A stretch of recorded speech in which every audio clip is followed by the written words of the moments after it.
We're coming to you from Geelong today, the latest edition, of course, of Strong Australia, going around regions in the country, talking about getting economic growth going, which, of course, is struggling in the cities as well, but talking about particular regional issues. Today, a short time ago, I sat down with three important figures in this area: Stephen Worrall from Microsoft, Marnie Baker from Bendigo Bank, and Jennifer Westacott from Business Council of Australia.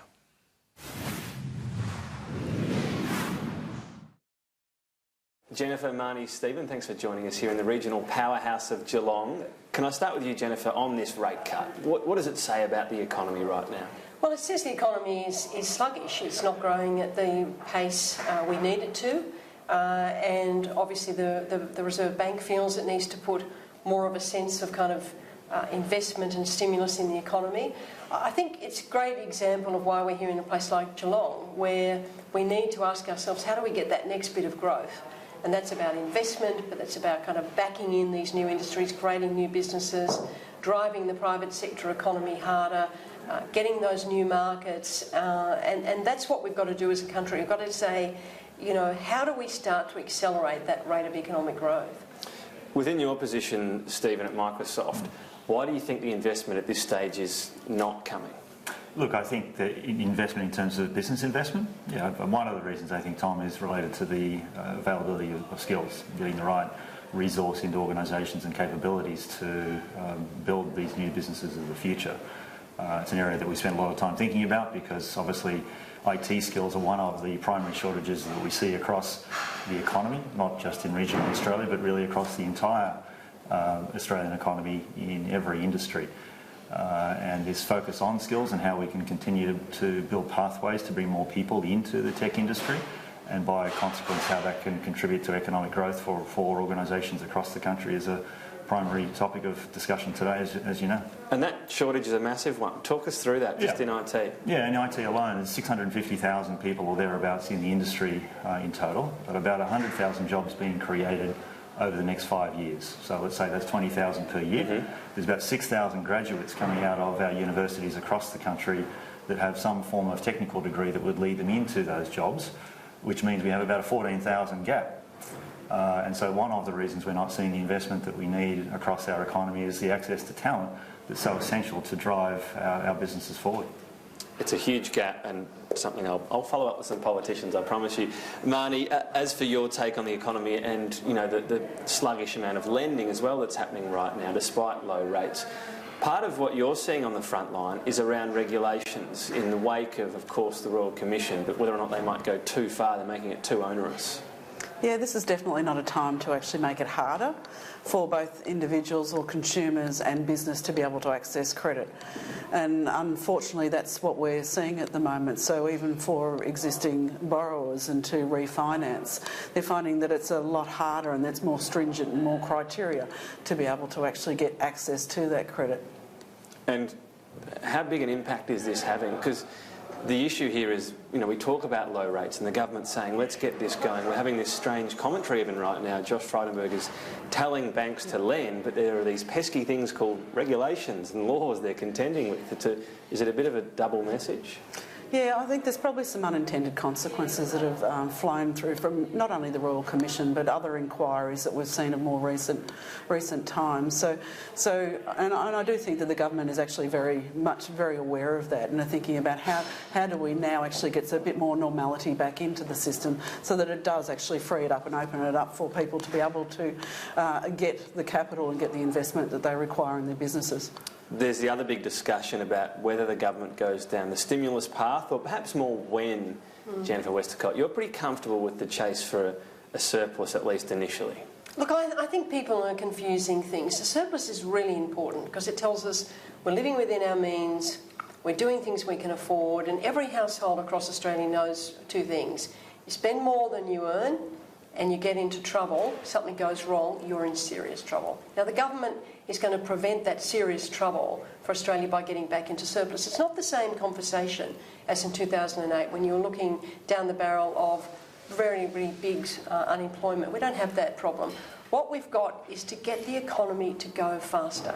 That's about infrastructure, it's about Steve's point around skills, it's about access to capital, and it's about making investment attractive for the private sector. So if it's not a tax cut, something like an investment allowance that, here in Geelong, we were at a little company yesterday, Farm Foods, fantastic organisation producing the sausages and rissoles for Woolies and Coles, but also big export opportunity. They need new plant and equipment so that they can flex up, go into new markets, employ more people, but you've got to make that, tax attractive for them. So we need to look at something like an investment allowance. Well, the path we seem to be on now is Josh Frydenberg wants to hold fire and include that very thing, an investment allowance, by the next budget. Are you comfortable with that trajectory from the government? I am, because I think these things have to be calibrated, to use that expression, as part of a budget. I think what we don't need is more knee-jerk things. We need a careful budget that says, OK, how do I now reposition the economy for an accelerated rate of growth, which is infrastructure, skills and getting private sector investment up. It's not about how do I fix this problem today. And that's what budgets are for. You, Marnie, what's your view on stimulus that would help the economy going, I guess in part in a regional sense in particular? Yeah, look, I think it's a combination of a number of things that need to occur.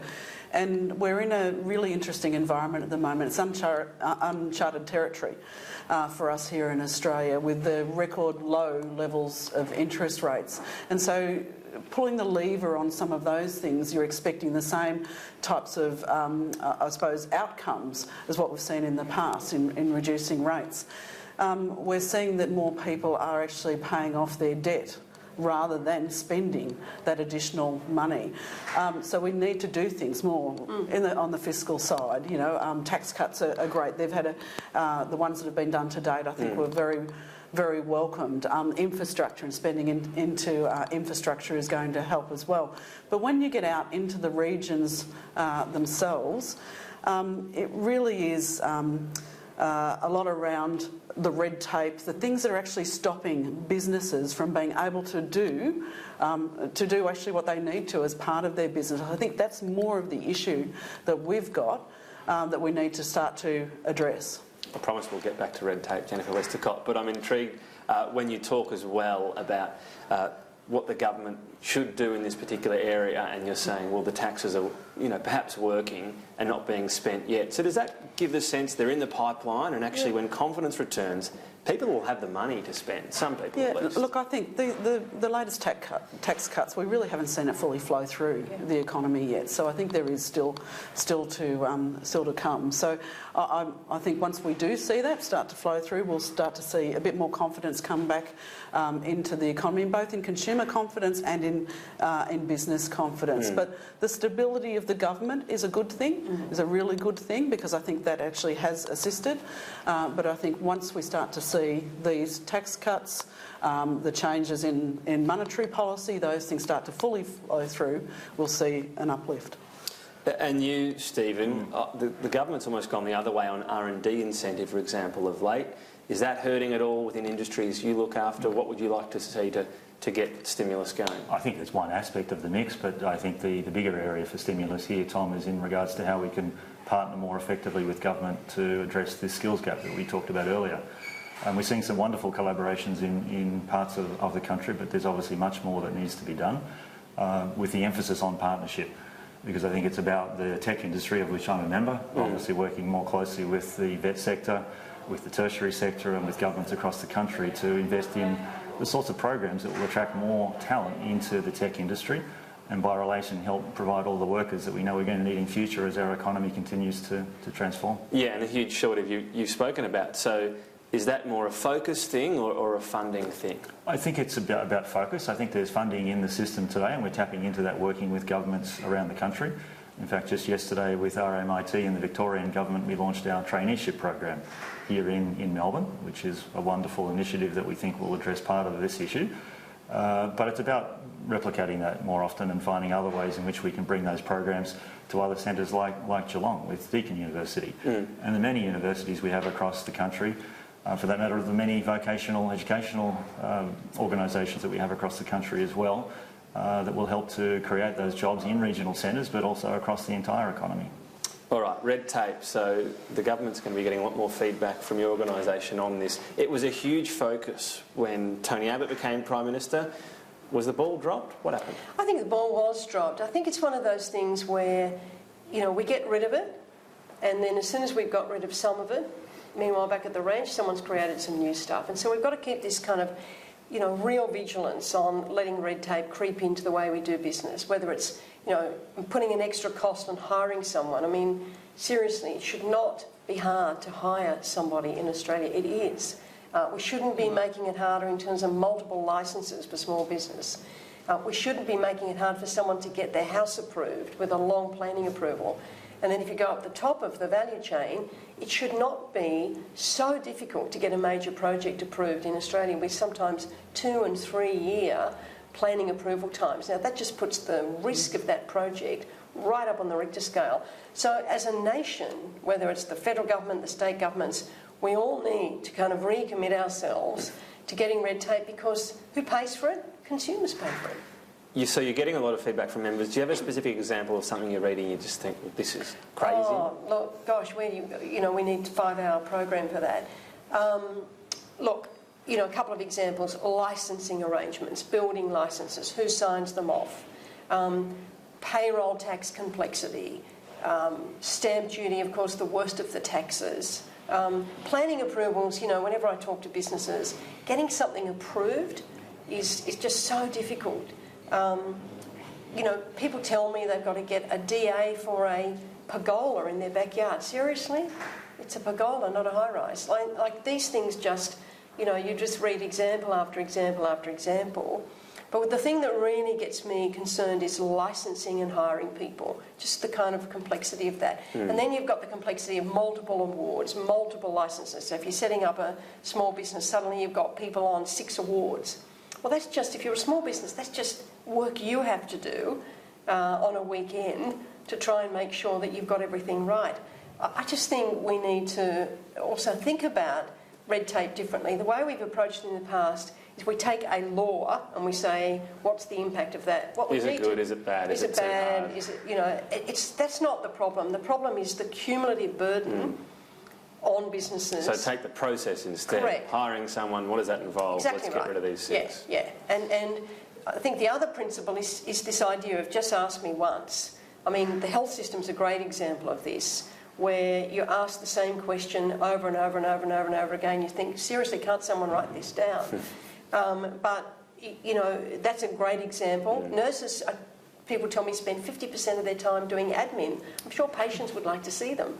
So let's just sort of take some categories of doing business or some categories of getting services and say, let's get the red tape out of that. We don't have 5 hours, but I feel like we've got a good feel for it there, Jennifer. Can I ask you finally, Marnie, you have managed, as the Bendigo Bank, to remain a trusted brand within Australia, despite the troubles of other banks. How's Bendigo Bank done that? I think by staying true to its purpose and to its values. You know, for 161 years we've continued to feed into prosperity, not off it, and that's been our purpose. Understanding that it's a privilege. It's actually a privilege to be a bank in this country, which has one of the most robust banking systems, but using that privilege for the right purposes, not for the wrong ones. Working so far. And finally for you, Stephen, I wanted to check in on your lobbying efforts on encryption laws. I know this is an issue you raised and their impact on the tech sector, particularly that this was looming as possibly a bit of a sovereignty issue, almost a sovereign risk issue in Australia. Much sympathy so far from the government? We're continuing to discuss the legislation and how we can look to improve it over the next little while. Is that a sort of no major progress as yet? We're making progress. Obviously, with the election and now with Minister Andrews in place, there's conversations underway. They've been productive, and I expect they'll continue to be so. All right. Well, thank you all of you, Jennifer Westacott, Marnie Baker, and Stephen Worrall, for your time today. Thanks very much. Thank you. This program has been brought to you by the Business Council of Australia. Authorised by J. Clark, Business Council of Australia, Melbourne.